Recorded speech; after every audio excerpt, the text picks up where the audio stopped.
Assalamualaikum warahmatullahi wabarakatuh.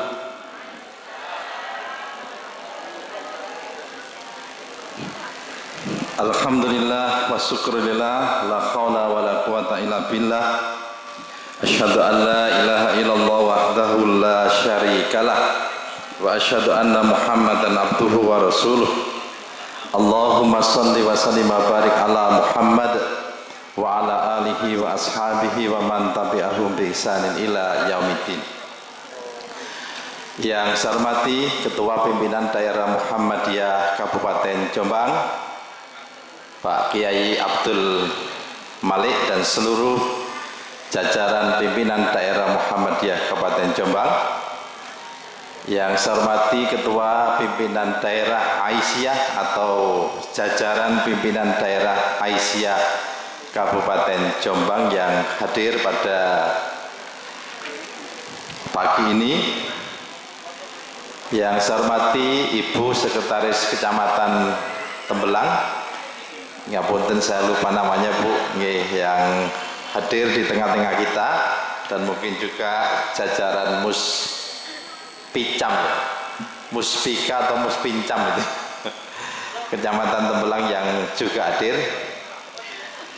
Yang saya hormati, saya banggakan Pak Guru saya, Ketua PCM Tembelang. Saya kalau manggil beliau ini Pak Guru, saya takut kualat ya. Bagaimanapun waktu saya di SD Kedung Losari 1 kelas 4, beliau itu sudah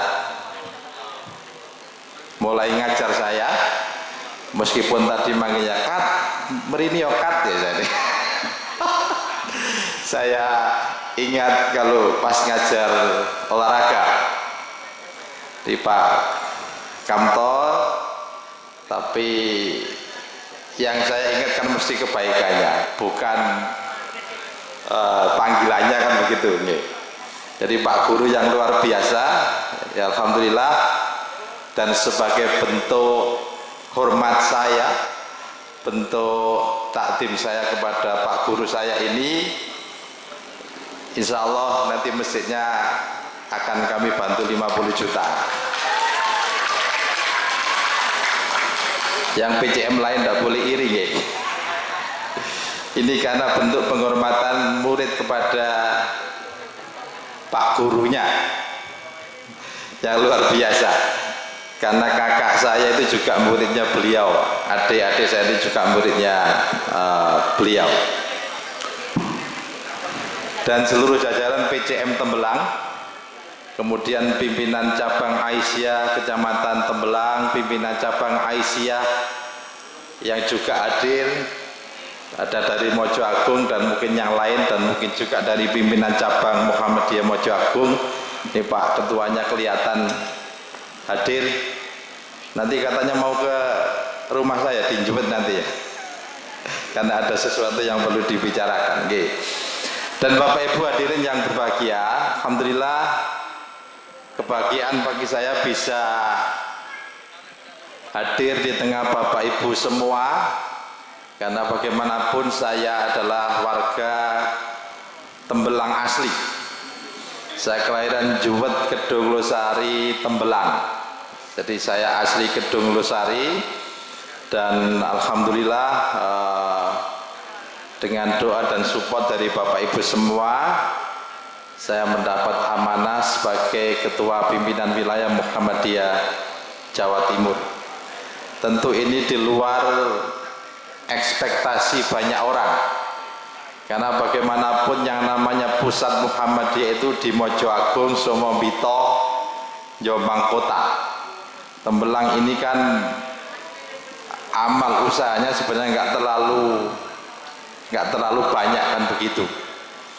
Kok cuma yang jadi ketua PWM-nya orang Tembelang kan gitu ya. Ini kebetulan yang luar biasa. Mungkin doanya Pak Kamto itu ya. Iya, mungkin doanya Pak Guru Kamto yang luar biasa, sehingga salah satu muridnya bisa di pimpinan wilayah Muhammadiyah Jawa Timur. Bu Sekjam yang saya hormati, biasanya kalau pejabat pemerintah itu mensupport Muhammadiyah, itu insya Allah banyak keberkahannya akan didapat. Insya Allah Ibu kalau mensupport kami Muhammadiyah, maka Ibu juga akan banyak mendapat keberkahan. Mudah-mudahan karir Ibu juga akan cepat, kayak gitu. Paling nggak camat, kepala dinas ya, atau mungkin yang lain. Kalau bupati iku bondone kudu akeh masalah gitu. Ya, tapi insya Allah Bu Sekjam nanti kalau banyak membantu ormas keagamaan, tadi dari NU juga ada Pak Didi, kemudian dari LDI juga ada. Kalau Ibu mensupport kegiatan-kegiatan ormas, insya Allah banyak keberkahannya akan Ibu dapatkan. Tidak usah dibeda-bedakan, semuanya sama, karena kita ormas Islam itu tujuannya adalah untuk membangun negara Republik Indonesia yang kita cintai ini. Tidak ada bedanya antara Muhammadiyah, NU, LDI, ya, yang semuanya tujuannya adalah li'ilali kalimatillah, yang tujuannya juga adalah untuk menjaga kondusivitas negara yang kita cintai ini. Bapak Ibu sekalian, sudah 1 minggu ini kita berada di bulan tahun baru Hijriah, yaitu tahun 1446 Hijriah. Biasanya tahun baru itu yang harus kita lakukan adalah muhasabah. Kita lakukan evaluasi diri, evaluasi institusi. Dulu waktu milad 1 abad di JMC, saya sampaikan kalau institusi itu dikatakan maju, maka harus memenuhi 5 syarat, 5 kriteria. Yang pertama adalah change, ada perubahan. Yang kedua adalah dream, institusi itu harus punya visi, institusi itu harus punya mimpi, target jarak jauh. Maka PCM Tembelang ini juga harus berubah. PCM Tembelang ini juga harus punya visi yang tentu berbeda dengan PCM yang sebelumnya. Di Pak Guru, insya Allah saya akan siap mensupport PCM Tembelang di bawah kepemimpinan panjenengan. Mudah-mudahan nanti bisa lebih baik lagi. Yang saya minta di Kedolosari itu adalah saya sebenarnya ingin membantu untuk mengembangkan sekolah yang sekarang ada, baik itu madrasah ibtidaiyah maupun madrasah sanawiyah. Saya ingin memisahkan gedung antara madrasah ibtidaiyah dengan sanawiyah itu. Insya Allah saya siap mencari dana untuk membangunkan. Ini Rejoso pinggir galeri karena Kedolosari tanah kelahiran saya lah.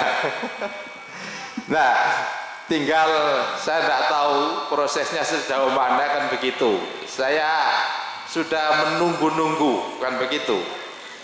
Jadi meskipun nanti saya tidak jadi rektor, tapi saya punya komitmen itu. Bagaimana madrasah ibtidaiyah Kedolosari dan sanawiyah Kedolosari itu nanti bisa berkembang lebih baik lagi.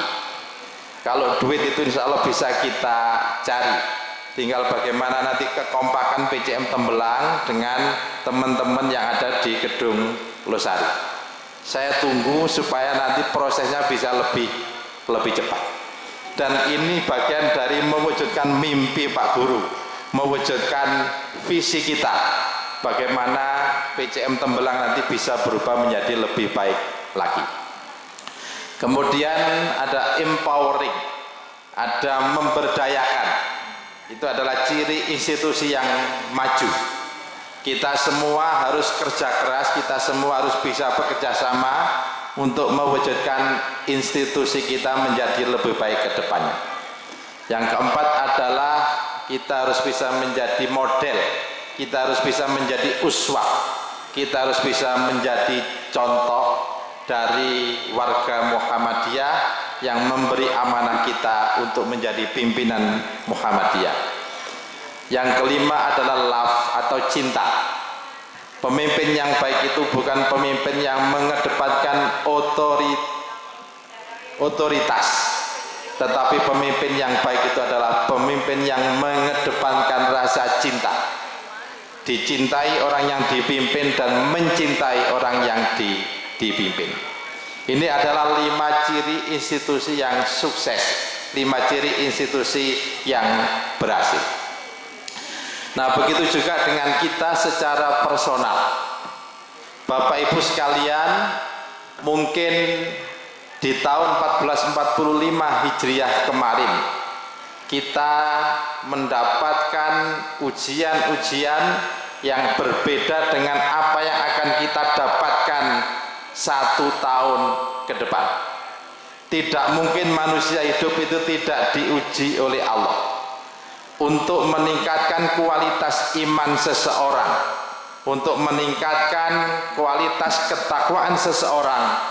Maka Allah akan selalu menguji dan menguji kita.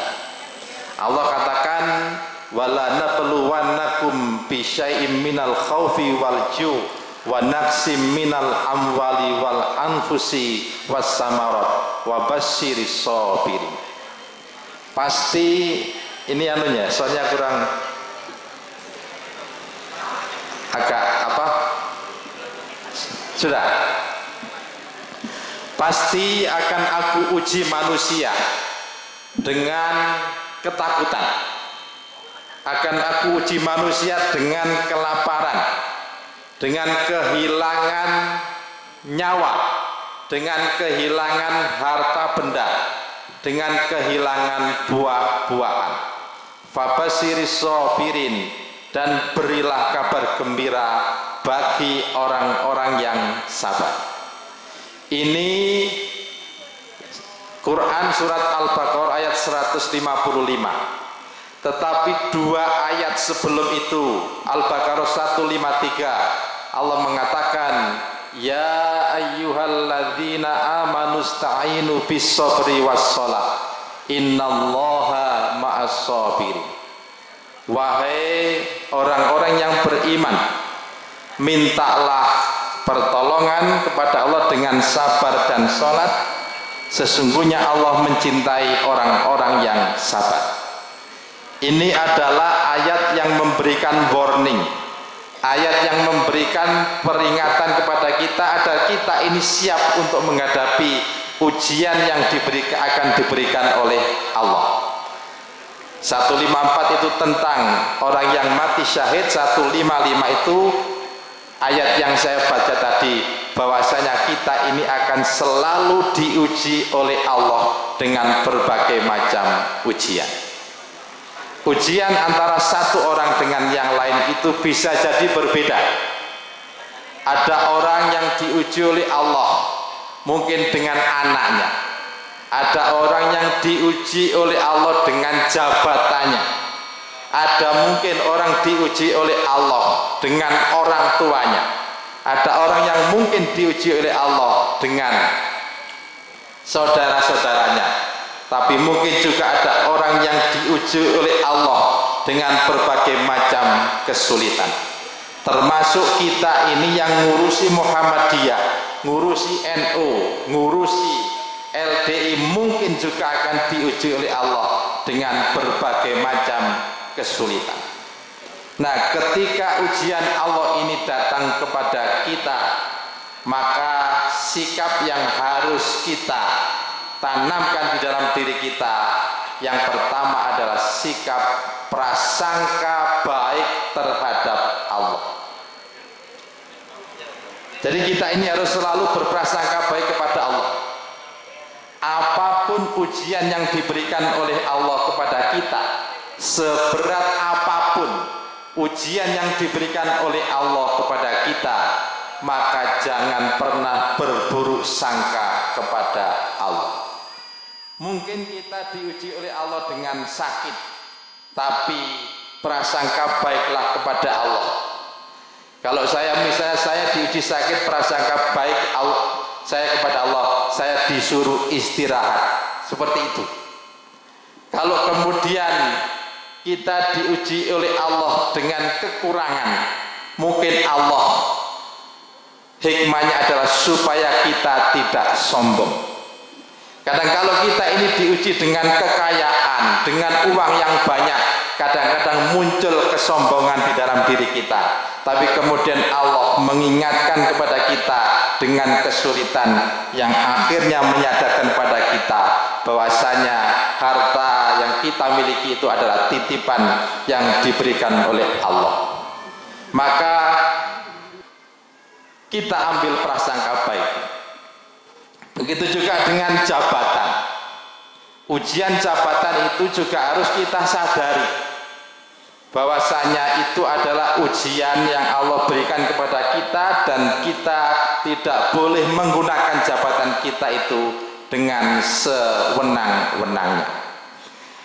Saya masih ingat, mohon maaf, cerita tentang ujian pandemi COVID-19. Pandemi COVID-19 itu memang di satu sisi ada musibah, tetapi ada hikmah yang luar biasa, terutama bagi Rumah Sakit Muhammadiyah Aisyah. Biasanya yang profitnya, labanya hanya 100%, itu kalau pas COVID bisa sampai 500%. Jadi ada yang labanya biasanya 1 tahun 4 miliar, itu pas COVID bisa menjadi 20 miliar. Nah, jadi kalau kemudian sampai 3 tahun itu bisa berlipat-lipat, yang artinya di balik musibah ternyata ada keberkahan yang kita dapatkan. Termasuk kita, kalau Allah menguji secara pribadi kepada kita, maka prasangka baiklah kepada Allah. Insya Allah akan Allah memberikan keberkahan kepada diri kita, tetapi itu akan kita ketahui setelah kita melewati ujian itu. Jadi prasangka baik itu penting. Jangan pernah suudzon kepada Allah. Allah itu pasti menguji kita sesuai dengan ukurannya. La yukallifullahu nafsan illa wus'aha. Allah itu tidak akan menetapkan kewajiban kepada seseorang.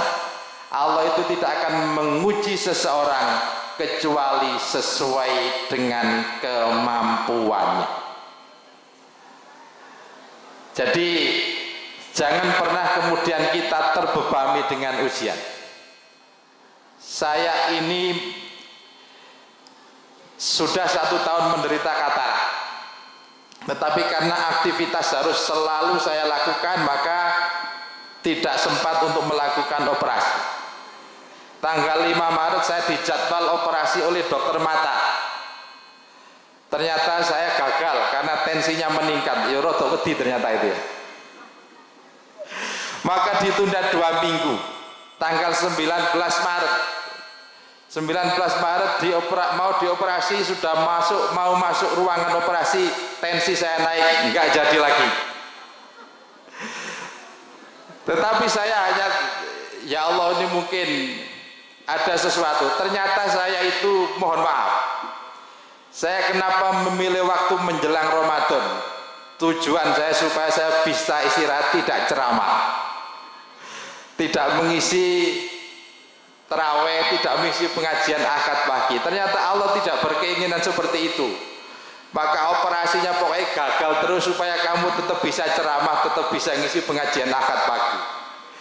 Dan itulah hikmah yang saya dapatkan. Baru setelah tanggal 29 Mei itu saya baru bisa dioperasi. Itu pun dengan menggunakan general anestesi bius total. Ya, supaya tensinya tidak naik. Tetapi itu pun 1 minggu setelah operasi saya diminta Pak Menko PMK harus pergi ke Jakarta. Jadi terpaksa saya ke Jakarta dengan bismillah, saya minta dikawal Mas Faris itu. Pokoknya ada yang jalan depan, ada belakang, jangan sampai ada orang yang nyenggol saya, kan begitu. Nah, tanggal 9 Juni saya diundang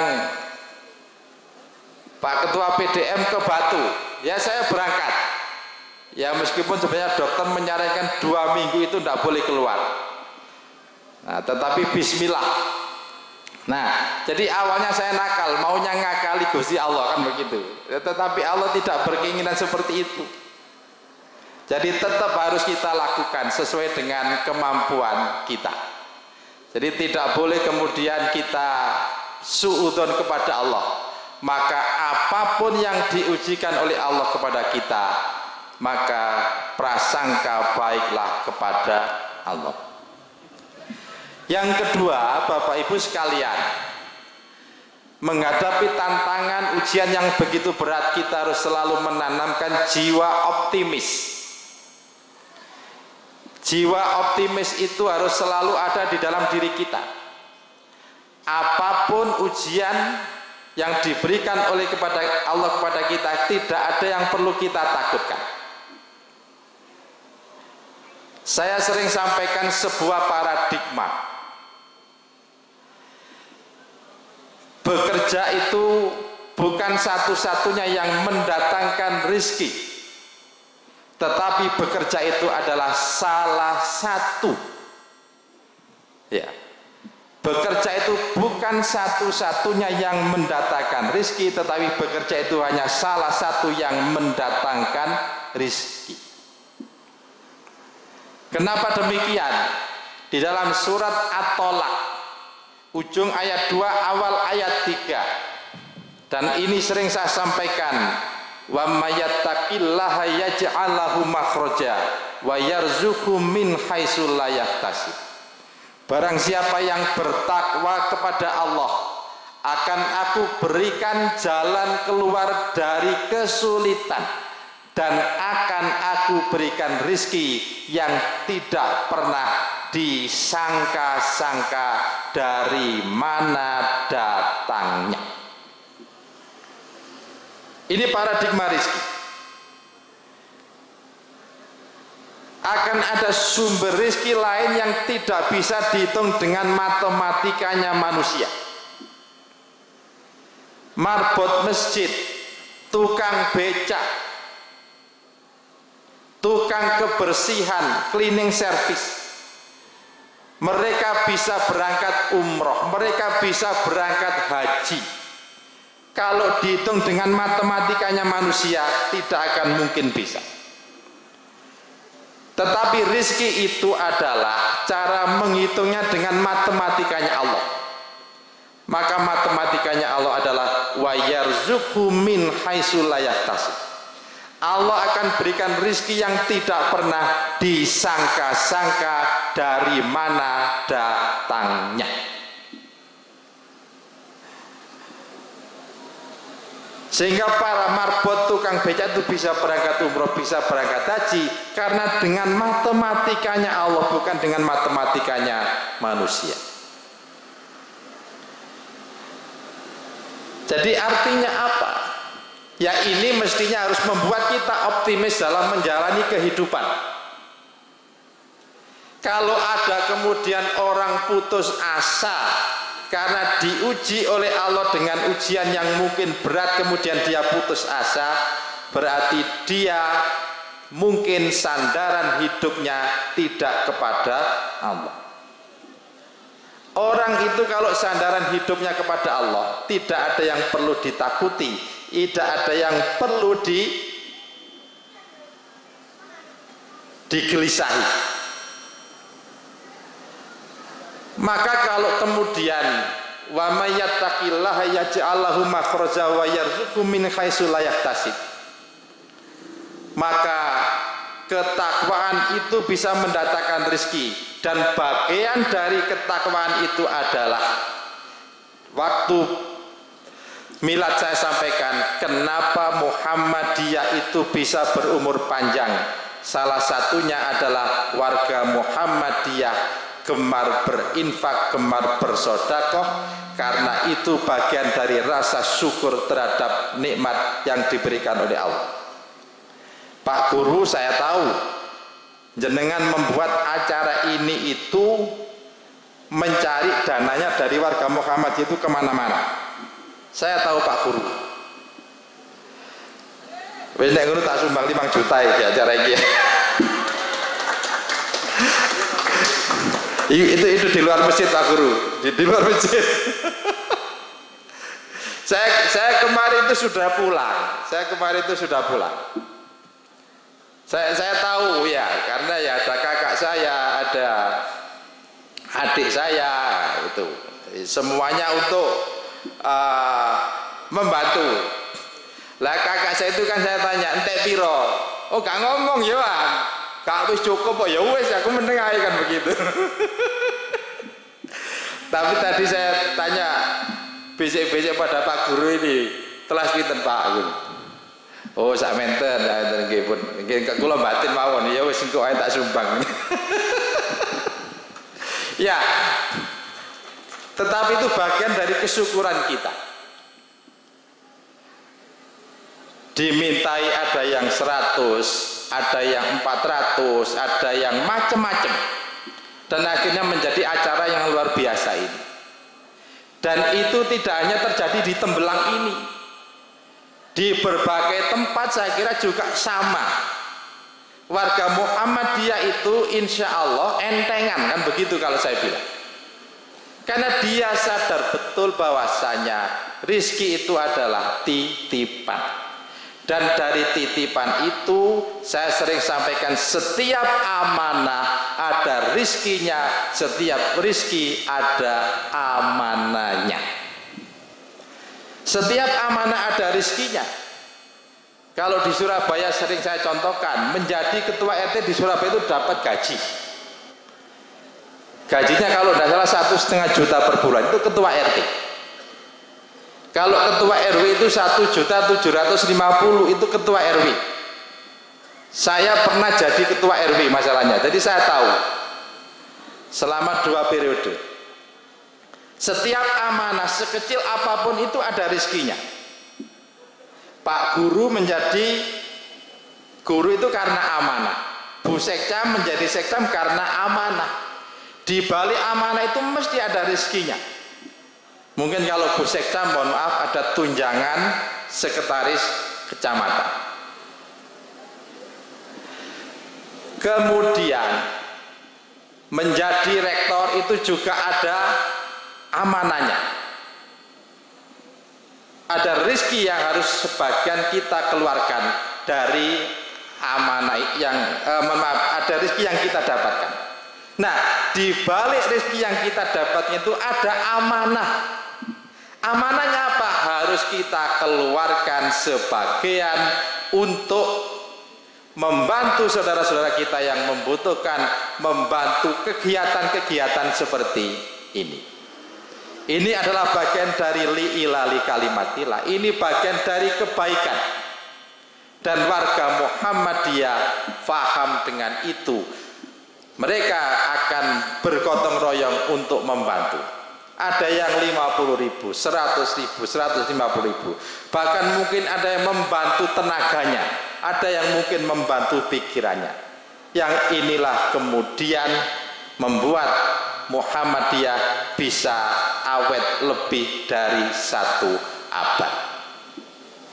Yang diberikan rezeki lebih, maka harus membangun, membantu yang mungkin masih kekurangan.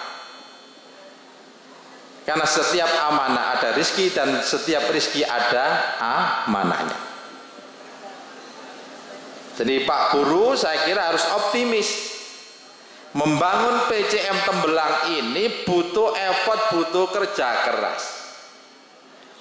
Ayat yang sering saya sampaikan Pak Guru dan bapak-bapak PCM PCA Tembelang, di dalam surat Al-Ankabut ayat 69, Allah sering menyampaikan walladzina jahadu fina lanahdiyanahum subulana.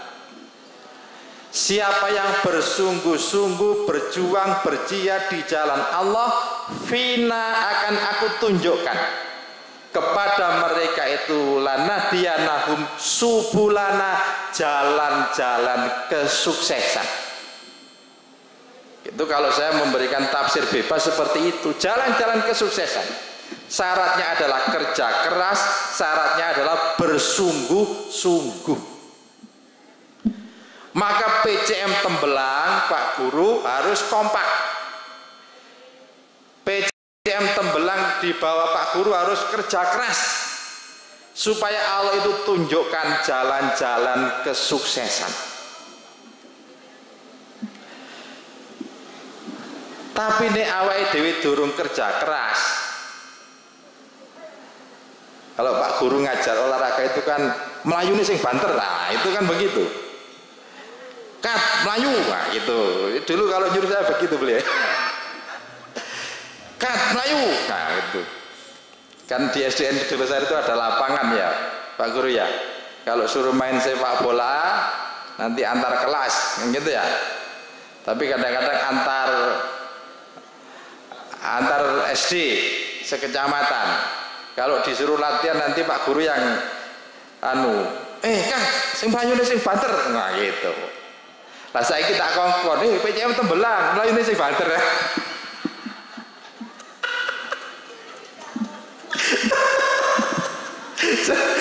Saiki gurune diwalik. Nah, boten Pak Guru, ya artinya memang kalau kita pengen ditunjukkan Allah jalan kesuksesan, maka harus kerja keras. Tanpa kerja keras itu tidak akan bisa Pak Guru.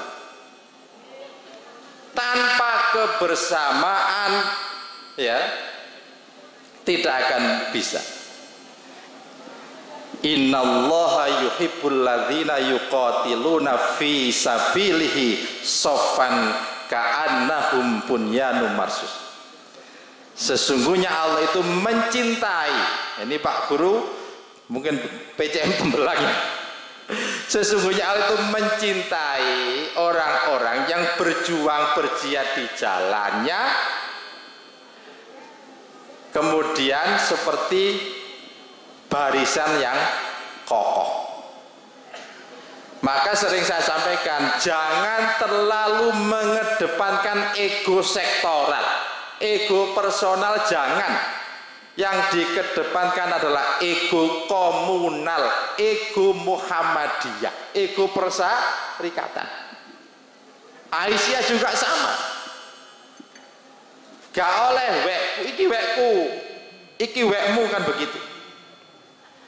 Sama dengan kalau, mohon maaf Pak Guru, kalau saya tadi sing 50 juta misalnya teko Unmu Surabaya itu bukan ego sektoral. Oh, wekmu lapor dikekno Jatiwates, apa maneh dudu omaku, misalnya gitu ya.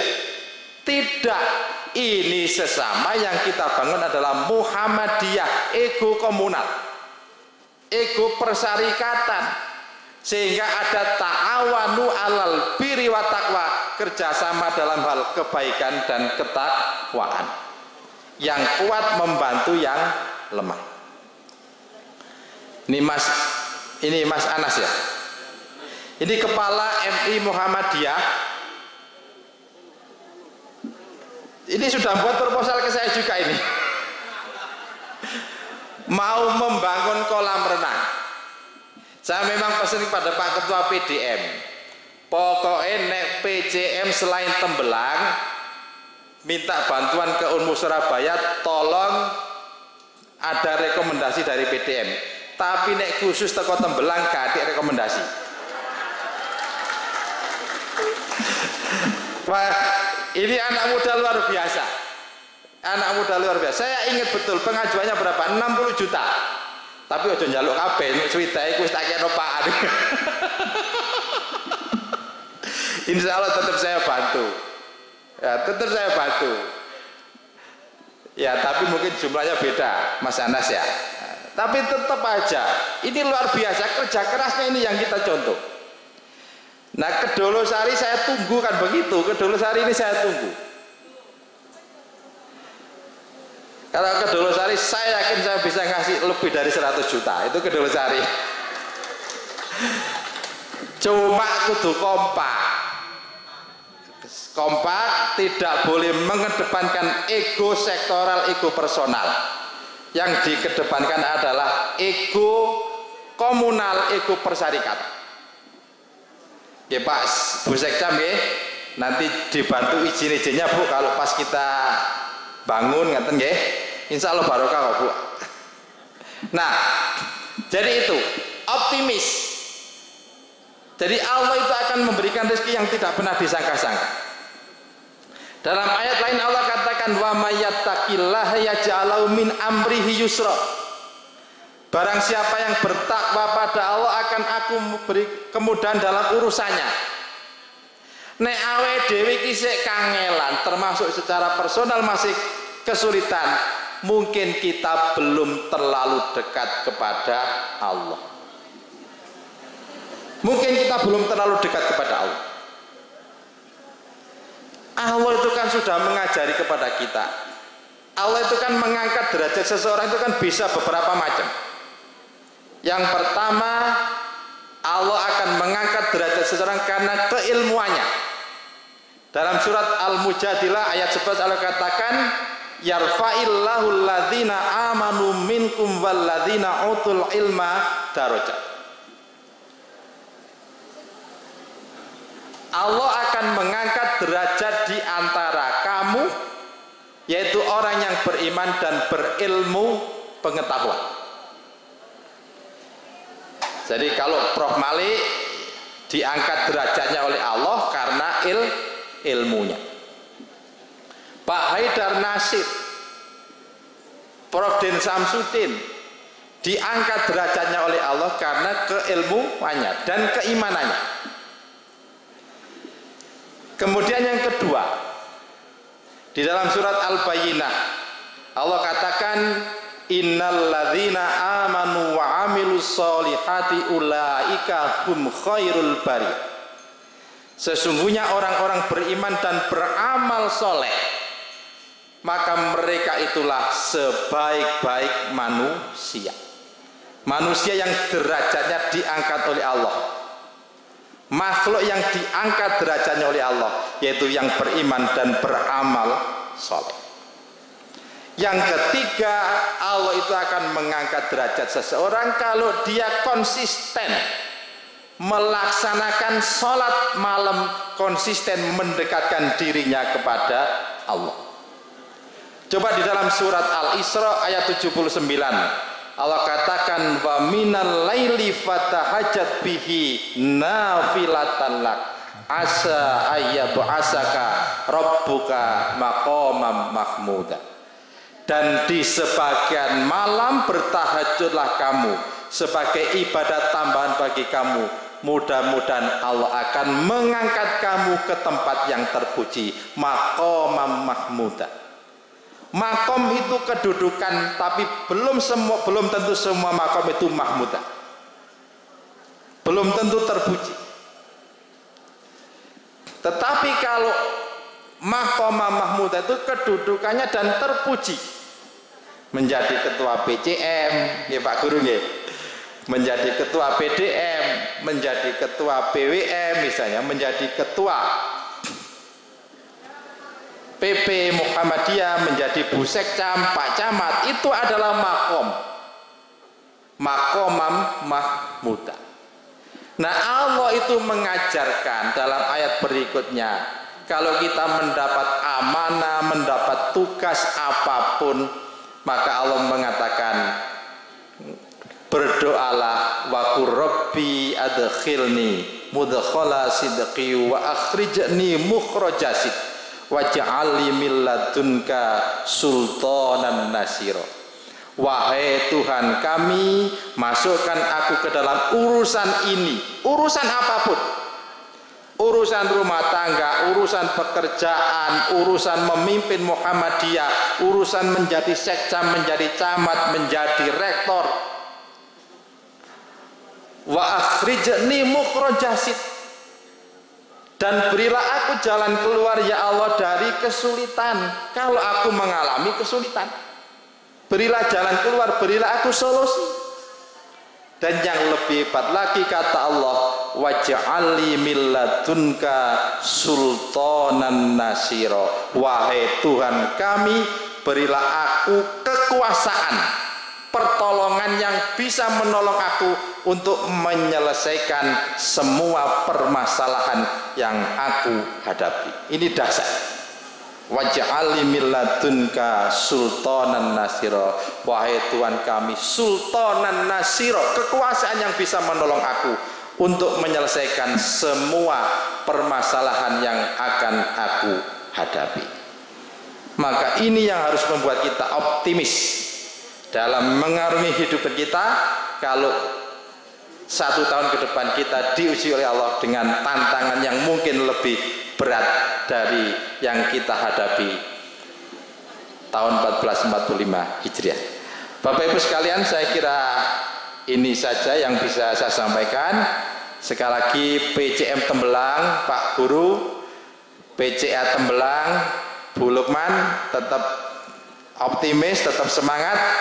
Insya Allah dengan kerja keras Allah akan tunjukkan jalan-jalan kesuksesan, termasuk kita ini secara personal ya. Kerja keras, meskipun bekerja itu bukan satu-satunya yang mendatangkan rezeki, tapi bekerja itu hanya salah satu yang mendatangkan rezeki. Insya Allah semakin dekat kita dengan Allah, maka pertolongan Allah itu juga akan semakin dekat dengan kita. Kurang lebihnya mohon maaf. Tak niru Pak Guru, tuku kupat nawono kromo, tuku santen peresan klopo, menawi lepat nyuwun ngapura, cekap semanten atur kawula. Nasru minallah wa fathun qarib, babasiril mukminin. Assalamualaikum warahmatullahi wabarakatuh.